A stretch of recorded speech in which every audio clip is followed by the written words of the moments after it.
Some disengagement has been noticed at Galwan flashpoint. Sources tell India Today there is a reduction of number of additional Chinese troops and vehicles in Galwan.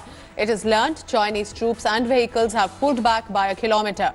This is the first possible sign of disengagement after violent clashes led to the killing of 20 Indian soldiers in Galwan Valley last week. However, disengagement is being restricted to Galwan flashpoint.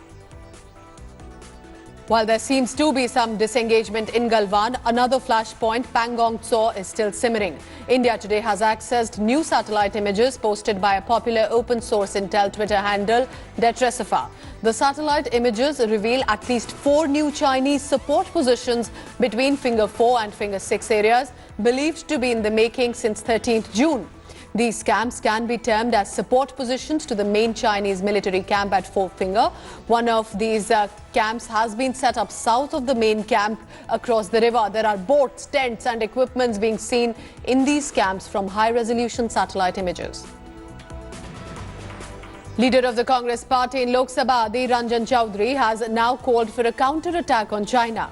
Taking to Twitter, Chaudhary said, "The nation will not be cowed down by the Chinese aggression." He added, despite all endeavours by India to defuse tense situation along LAC, China is bent upon altering the status quo. He went on to say that the might of our forces cannot be underestimated and India will strike back. The Bharatiya Janata Party, though, has called Adhir's statement insensitive and irresponsible, stating that a bloodshed should be avoided.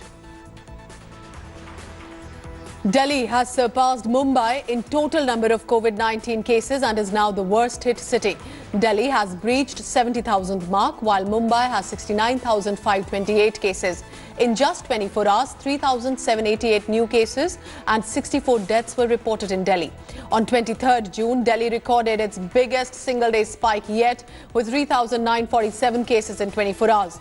Delhi Chief Minister Arvind Kejriwal has requested Centre to withdraw a new system that requires assessment of every COVID-19 patient at a government-run facility, saying the order is not correct. Kejriwal also inspected a banquet hall-turned COVID bed facility, which will now be attached to the LNJP hospital.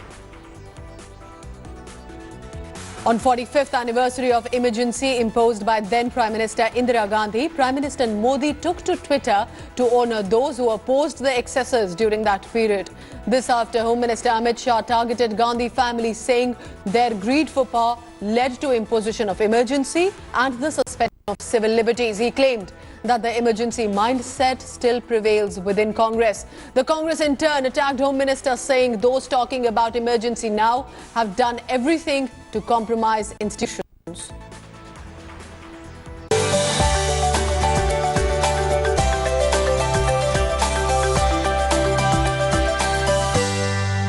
Hello everyone, this is Rahul Kamal here. Hope you enjoyed this video. For the latest news and analysis, like and subscribe the India Today YouTube channel and don't forget to press the bell icon to stay updated.